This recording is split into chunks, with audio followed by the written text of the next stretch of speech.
políticos, de cómo avanzará este gabinete en medio de una crisis que todavía no termina, una crisis política.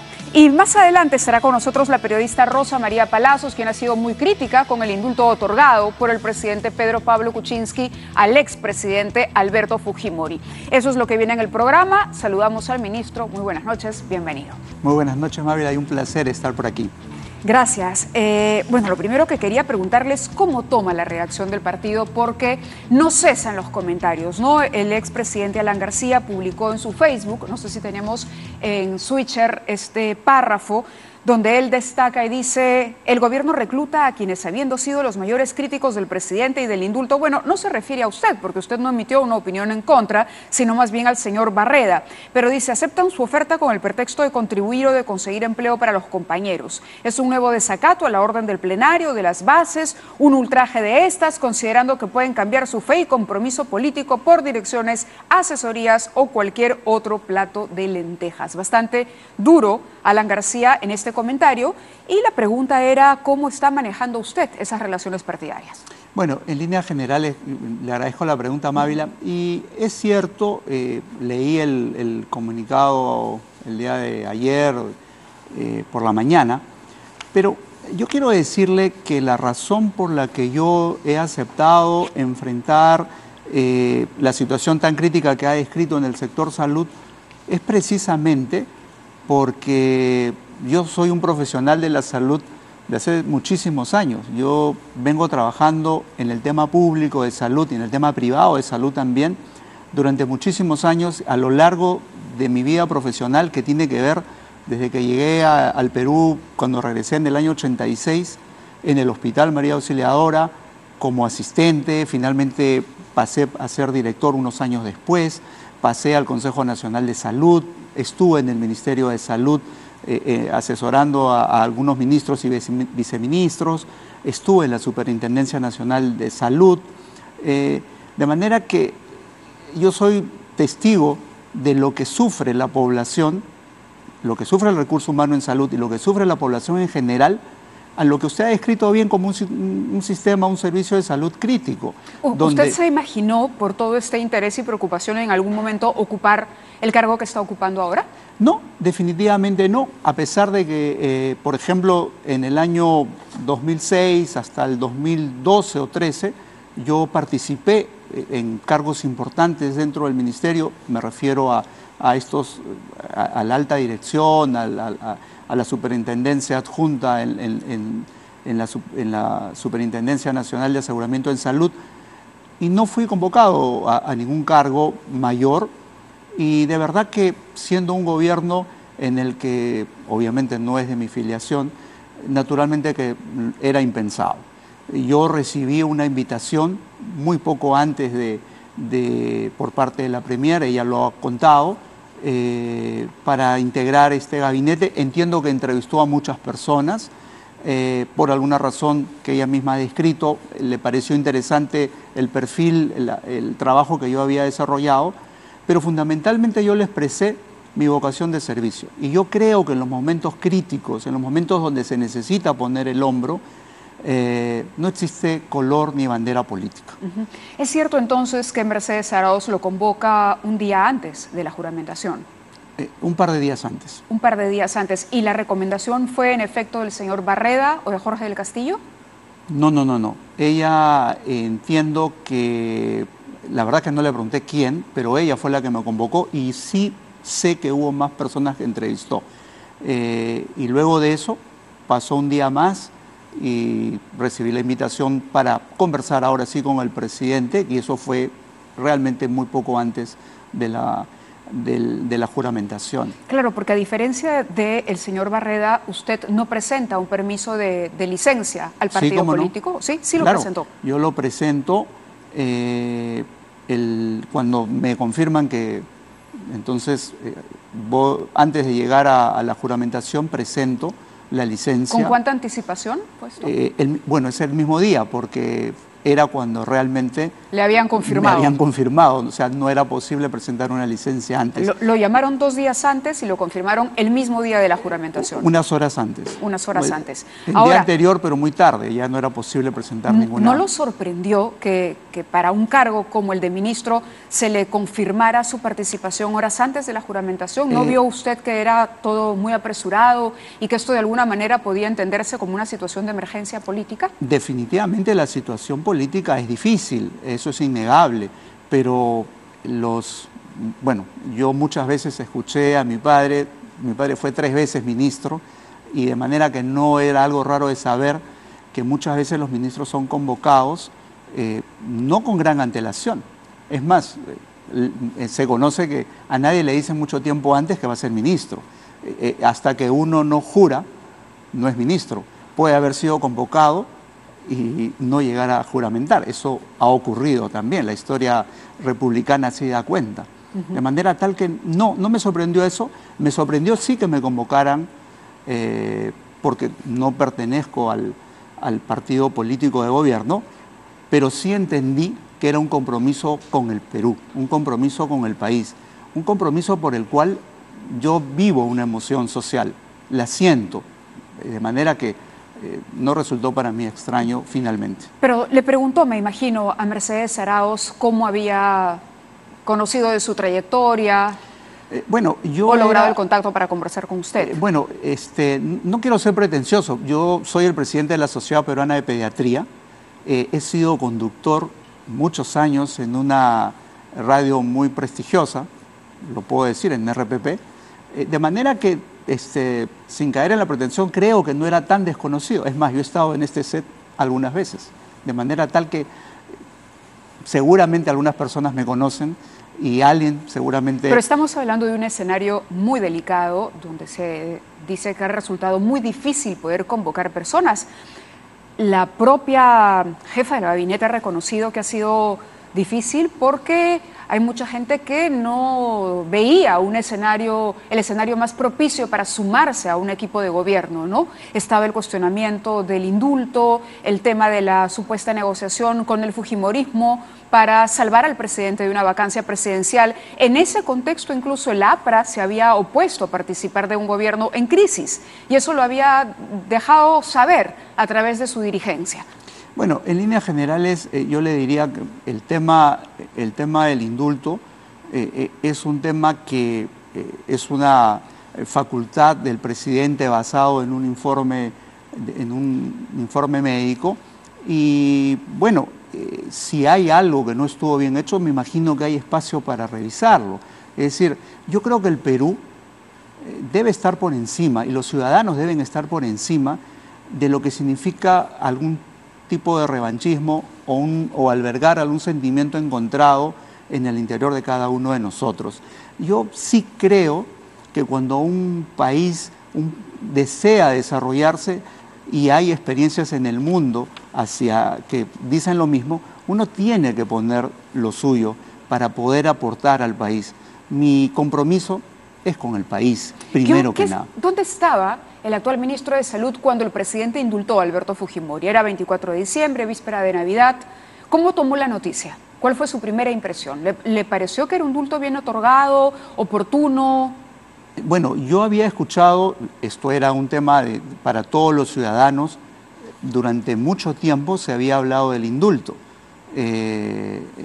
No era la primera vez que se hablaba de esta posibilidad.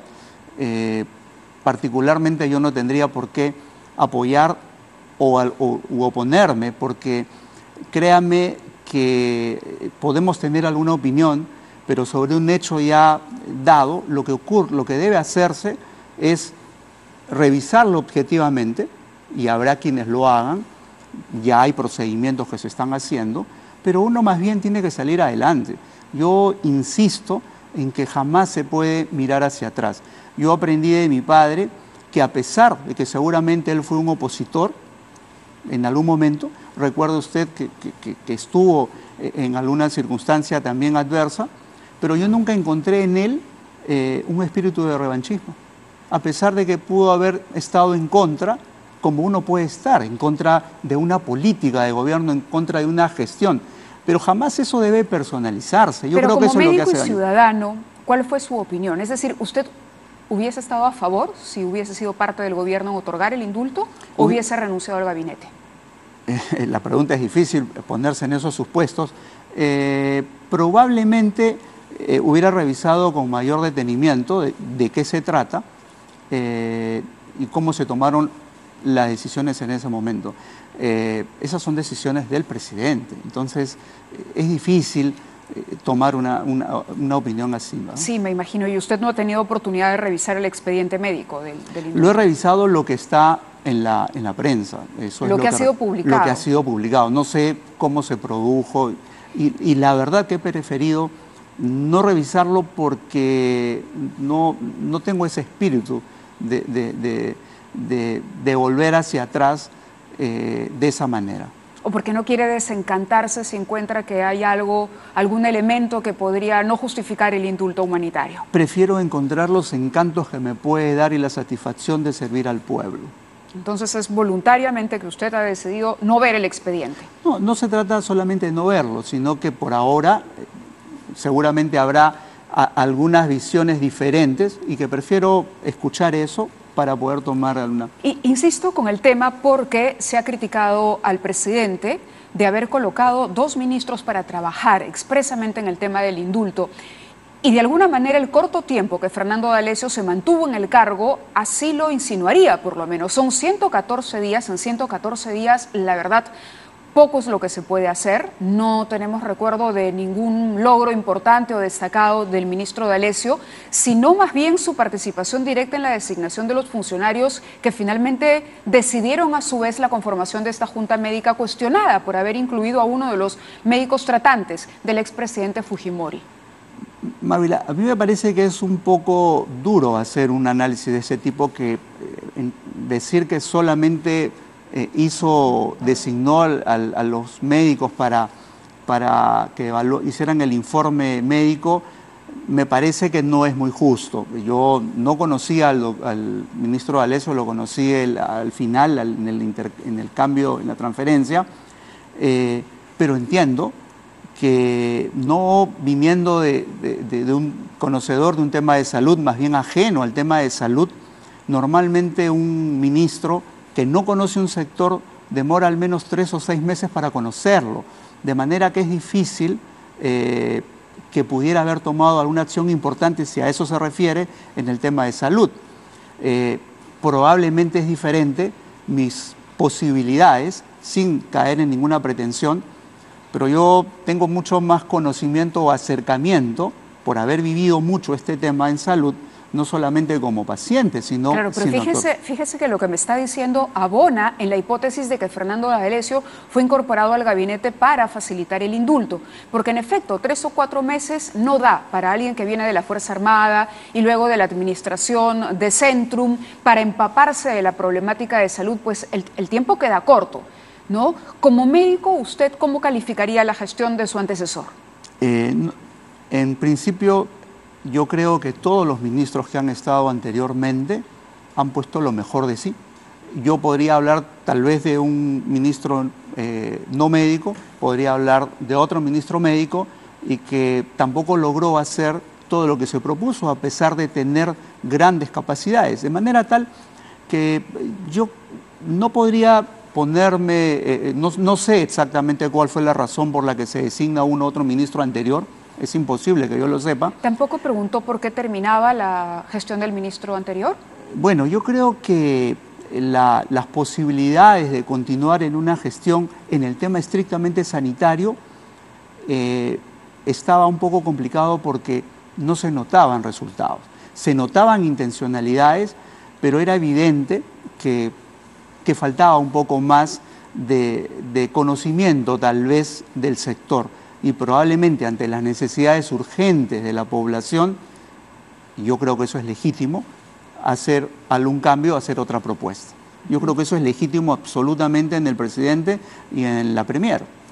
El hecho de que apareciera al día siguiente de su designación, de la juramentación, en este almuerzo con Jorge del Castillo, celebrando con un grupo de médicos, ¿no abona también al hecho de que muchos piensen que Jorge del Castillo fue la persona que lo ayudó a integrar el gabinete?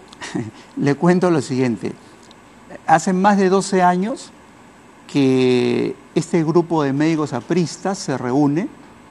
Antes se reunía en otro local cercano, que ya no hay un restaurante ahí, en un club cercano, y ahora se optó por estar en el círculo militar.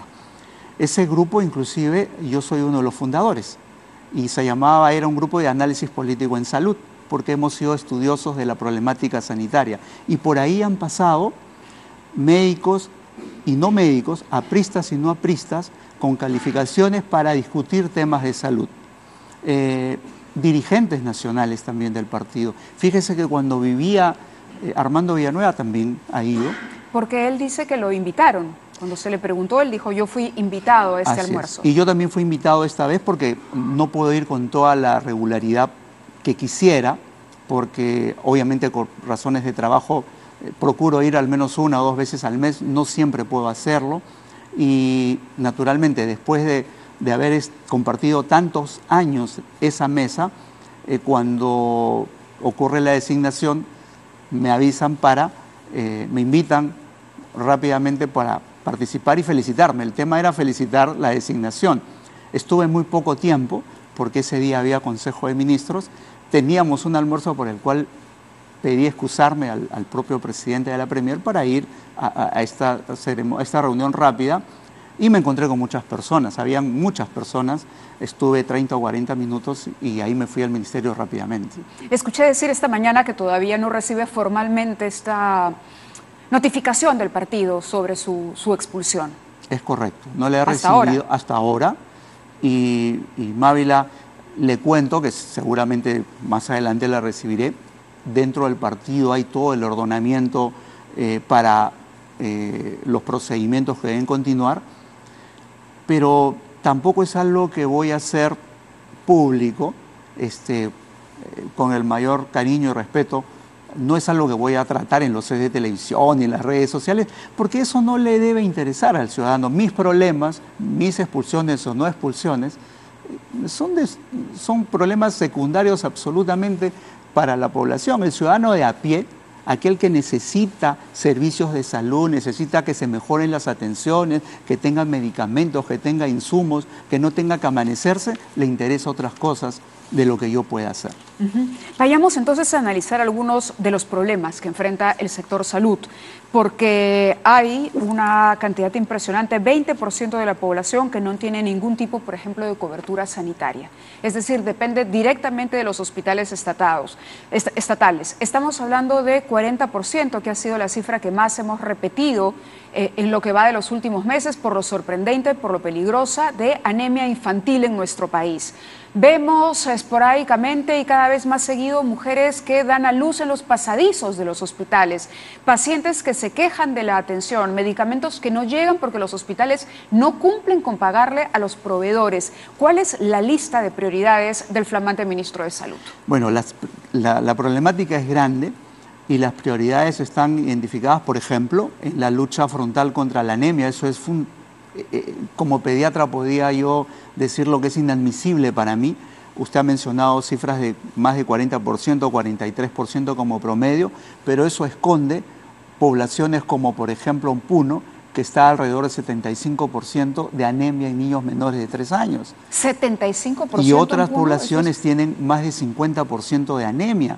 Y usted sabe que la anemia significa la imposibilidad de alcanzar un desarrollo cognitivo, que el neurodesarrollo sea alcanzado en las mismas condiciones del que no tuvo anemia, y por lo tanto lo privamos a ese niño de desarrollarse después como un ciudadano de primera categoría que pueda surgir, y por el contrario lo condenamos. La pobreza y este tipo de cosas están vinculadas realmente. Como médico pediatra, ¿cuál cree que ha sido el error? ¿Por qué hemos llegado a estas cifras en pleno siglo XXI? La anemia tiene muchísimos factores, desde el desconocimiento de saber qué comer, cómo alimentarse, madres mal alimentadas, anémicas, que tienen bebés que nacen antes de tiempo, de bajo peso, niños que no reciben lactancia materna exclusiva, niños los primeros 6 meses, niños que cuando empiezan a alimentarse no reciben el nutriente adecuado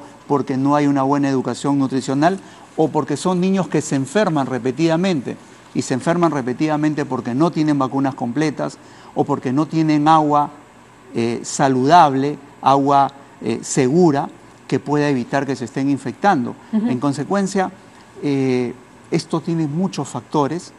Desde el Ministerio de Salud hay muchas cosas también por hacer, pero que depende además del Ministerio de Educación, del MIDIS, de saneamiento, etcétera. De un trabajo intersectorial. Que hay que hacerlo, hay que retomarlo. Yo creo que eso fue algo que... Quizá esa es la autocrítica que hay que hacer, que no se ha trabajado intersectorialmente. Se abandonó un poco. Recuerde que hace pocos años existía un plan articulado que daba muchos mejores resultados y la anemia comenzó a disminuir. Esto fue abandonado y estas son las consecuencias. Tenemos que hacer una pausa, doctor, pero quería mostrarle un cuadro que nos alcanzó la Cámara de Comercio de Lima.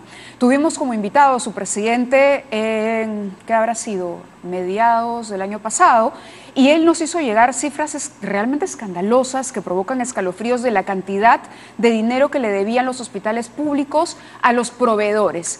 Y esto incluía suero, guantes para operaciones, instrumental quirúrgico. Creo que tenemos el cuadro ahí.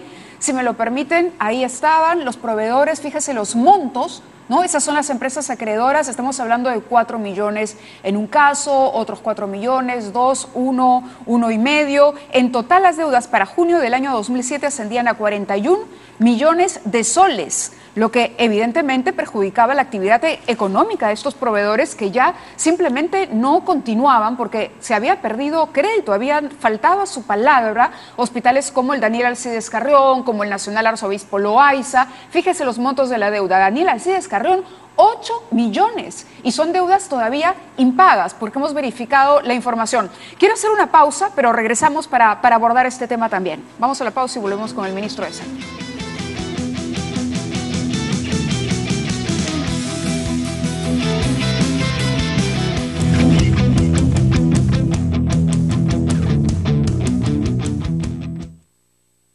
Bienvenidos a la Universidad Privada Telesub, a su Facultad de Medicina. Le ofrecemos formarlo como médico cirujano con amplios conocimientos al servicio de la sociedad. Para ello contamos con docentes idóneos de amplia experiencia en la formación de médicos y también con una infraestructura moderna, tanto en aulas como en laboratorios, y próximamente inauguraremos nuestra clínica de simulación para su entrenamiento. Telesub. Desde Trujillo, Javier Peña nos explica la importancia del proceso de concentración. Acá en esta planta nosotros reaccionamos la leche fresca, cruda, y esta leche tiene un porcentaje de agua. 88% es agua y el 12% los óleos totales. Viene a ser la proteína, los carbohidratos, la grasa, y el resto viene a ser agua. Esa leche cuando ingresa al evaporador, el objetivo es quitarle esa agua. Más o menos trabajamos con un ratio de 3. ¿Qué quiero decir con un ratio de 3? De que si se ingresan 3 litros de leche fresca, solo sale 1 litro de leche concentrada con 36% de óleos totales. Con esta reducción de quitarle el agua, reducir el flete, ¿no? Minimizar los costos en el transporte. Javier también es parte de la gran familia Gloria.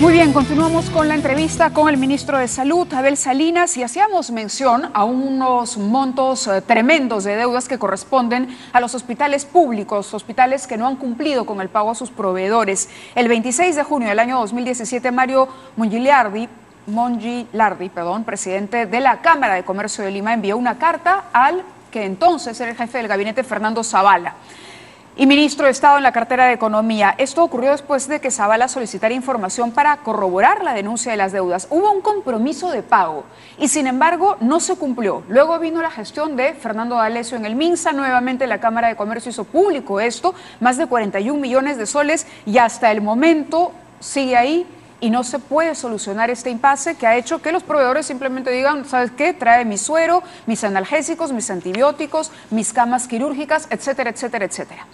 ¿Usted tiene conocimiento, se ha puesto en contacto con el señor Mongelardi o es muy pronto para hablar de una solución? No, definitivamente cuando una deuda está impaga, no hay tiempo corto. O sea, una deuda debe honrarse, eso definitivamente. La información que tengo, pero que tengo que corroborar porque estamos en pleno proceso de transferencia, los equipos, tanto del ministro D'Alessio que salió, como el equipo que nosotros colocamos, están terminando el día de mañana la transferencia. El día jueves nos van a hacer la presentación de todos los pendientes. De manera que yo tomo nota, desde luego, además lo conozco al presidente de la Cámara de Comercio, y desde acá le digo que naturalmente lo esperaré, lo convocaré para verificar esta deuda, porque esto al final no hace sino perjudicar una vez más por otro mecanismo a quien tiene que recibir la atención. Porque, y esto ha ocurrido otras veces, cuando he sido director del hospital, me ha tocado también heredar deudas. No son deudas que uno genera, pero las hereda. Y recuerdo haber tenido una deuda muy grande que nuestro hospital tenía, por ejemplo, con el suministro de oxígeno. Y usted se imagina lo importante y vital que puede ser para la vida de un ciudadano el tener oxígeno. Claro, y se han presentado una cantidad de casos increíbles. En el caso del Hospital Loaiza, por ejemplo, hemos recibido muchísimas denuncias y se han conocido también a través de otros medios de los médicos que dicen no tengo, qué sé yo, determinado antibiótico o tal medicamento, o no tengo guantes, y el paciente tiene que ir y comprarlo, y en realidad son negocios privados de algunos funcionarios del sector salud que tienen su proveedor particular. Entonces el paciente en su desesperación termina comprando, poniendo de su bolsillo para remediar, porque tiene que salvar la salud del padre, madre, hijo, del paciente que en ese momento se esté atendiendo. Y esto nos lleva a otro tema, que es el tema de la corrupción. Uno de los temas que se cuestionó también durante la gestión anterior fue el hecho de que se había nombrado mucha gente a dedo en puestos claves, en puestos de compra. Tenemos una ayuda a memoria del Hospital Loaiza, por ejemplo, favores con proveedores, médicos, personal médico de Loaiza venden medicinas e instrumental médico a pacientes, no ejecutan el presupuesto que se tiene, del 2017 más de 3,5 millones de soles no ejecutados, malversación de presupuestos, maltrato a pacientes del programa Prevención y Control del Cáncer. En fin, ¿se va a revisar la designación de estos empleados que han sido incorporados al sistema recientemente? Definitivamente sí. Ya tenemos una programación donde van a acudir primero todos los directores. Los hemos convocado y hay un cronograma donde revisaré un poco, yo mismo estaré presente escuchando las presentaciones de cada uno de ellos y además los documentos sustentatorios. Hay dos cosas que ocurren. Hay unos temas que tienen que ver con falta de transparencia o corrupción, como usted lo menciona, y hay otros temas que tienen que ver con una gestión ineficiente. Muchos de estos casos ocurren porque no se compraron los insumos o los medicamentos suficientes y finalmente no los tiene la institución. Y por lo tanto, el paciente, el usuario, tiene que salir a comprarlos en cualquier otro lado. E inclusive, es cierto, a veces viene el tema de la corrupción y pueden ser derivados, entre comillas. Ahí, esto es un tema que tiene que acabar y si me permite después puedo hacer un comentario. Hasta hay jaladores que lo llevan y le dicen que esto es lo que te falta, eso lo venden aquí enfrente y les venden ese tipo de medicamentos. Bueno, contra eso aquí yo me indigno y esas cosas no pueden ocurrir y no deben y no las vamos a permitir. Lo que pasa es que tenemos, por ejemplo, que mejorar nuestro sistema de compras. Si hablamos de medicamentos, nosotros lo que necesitamos son medicamentos genéricos, seguros, de calidad y que sean accesibles. Y tenemos bastantes dificultades para contar con ellos. No se olvide que tuvimos una cantidad de medicamentos en el mercado que no necesariamente son genéricos, que son copias, que no tienen toda la supervisión porque nuestra dirección de medicamentos es una dirección muy pequeña, con falta de recursos humanos y materiales para poder hacer la investigación y la calificación de estos medicamentos. En consecuencia, hace algunos años, usted se acuerda, el Perú era el país donde un registro sanitario costaba $150, aproximadamente era el más barato de toda la región. Habían 7 días para registrar y si no existía el silencio positivo, el silencio administrativo positivo. Entonces ustedes imaginen, 7 días por $150, ¿qué verificación de calidad podía hacer? Eso significó inundarnos. Tiene un enorme trabajo por delante, doctor. Por eso es que tenemos que proponer una reorganización total, el diseño de un organismo potente que sepa regular y que pueda regular medicamentos, insumos, alimentos y también tecnología médica. Y lo vamos a hacer, lo vamos a proponer. 2 preguntas finales. Una tiene que ver con esta propuesta que hubo para incorporar el INEN al Ministerio de Salud. ¿Está usted de acuerdo o prefiere que se mantenga como un ente autónomo? El INEN es un organismo rector en lo que significa el cáncer en el Perú. De manera que como organismo técnico yo creo que va bien.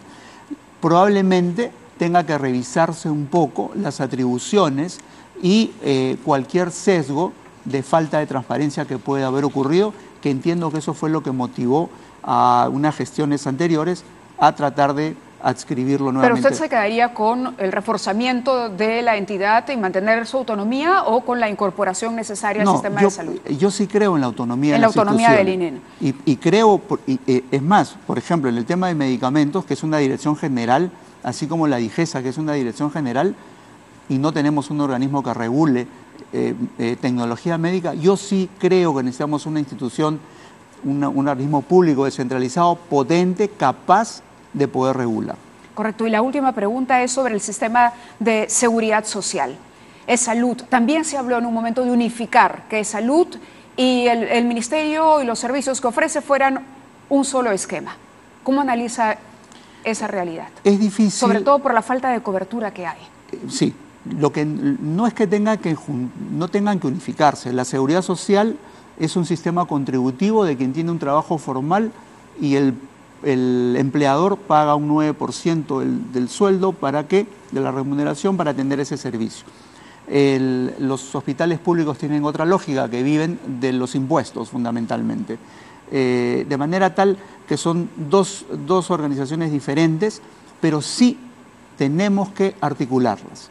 Y la articulación tiene que existir, porque usted se puede encontrar una localidad en alguna zona del Perú, y un ejemplo muy sencillo, puede tener este hospital de la Seguridad Social a 1,5 cuadras, uno que era del Ministerio, ahora del Gobierno Regional. Este tiene anestesiólogo y este tiene ginecólogo. Llega una paciente, una señora en trabajo de parto, pero necesita una cesárea. Aquí la podría operar el ginecólogo, pero no hay anestesiólogo, no se puede operar. Aquí hay el anestesiólogo, pero no el ginecólogo. Y la paciente tiene que ser derivada 6, 8, 10 horas, poniendo en riesgo su vida, ahí está la mortalidad materna, poniendo en riesgo la vida de... Entonces, desde su punto de vista, sí valdría la pena hacer el esfuerzo por interconectar los servicios de salud en general en el país. Porque todo el sistema de salud del Perú es articulado, de manera que es ineficiente, inequitativo, es injusto, fragmentado, llega a algunos y a otros no. Contra eso vamos a luchar. Bueno, la mejor de las suertes en el reto que le toca por el bien del país. Ha sido un gusto tenerlo aquí y estaremos seguramente permanentemente en comunicación. Con todo gusto, Mávila. Hacemos una pausa y regresamos con la periodista Rosa María Palacios para hablar de coyuntura, de la crisis política que todavía termina o no termina de resolverse a partir del indulto al expresidente Alberto Fujimori.